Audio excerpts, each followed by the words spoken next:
আসন্ন ত্রয়োদশ জাতীয় সংসদ নির্বাচনে শেরপুর ১ আসনে বিএনপি মনোনীত প্রার্থী পরিবর্তনের দাবিতে বিক্ষোভ করেছেন জেলা বিএনপির যুগ্ম আহ্বায়ক শফিকুল ইসলাম মাসুদের সমর্থকরা।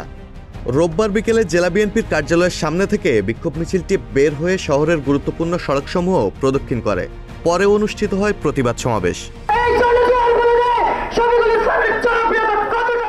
বিক্ষোভ মিছিল ও সমাবেশে জেলা বিএনপির সদস্য হাসানুর রেজা জিয়া, আমিনুল ইসলাম শিপন, স্বেচ্ছাসেবক দলের সাবেক সাধারণ সম্পাদক দেলোয়ার হোসেন, সাবেক সিনিয়র সহসভাপতি দিদারুজ্জামান সিদ্দিকী, মহিলা দলের সিনিয়র যুগ্ম সাধারণ সম্পাদক সুমাইয়া আলম সহ নেতাকর্মীরা উপস্থিত ছিলেন।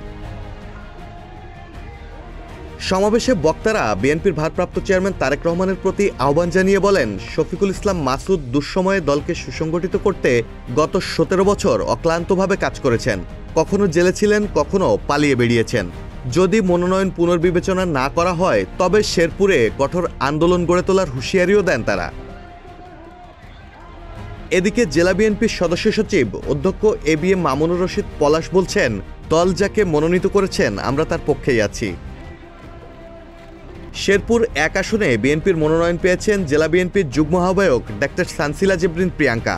তিনি ২০১৮ সালের জাতীয় সংসদ নির্বাচনে ধানের শীষ প্রতীক নিয়ে আওয়ামী লীগের হেভিওয়েট প্রার্থী আতিউর রহমান আতিকের বিরুদ্ধে প্রতিদ্বন্দ্বিতা করেছিলেন।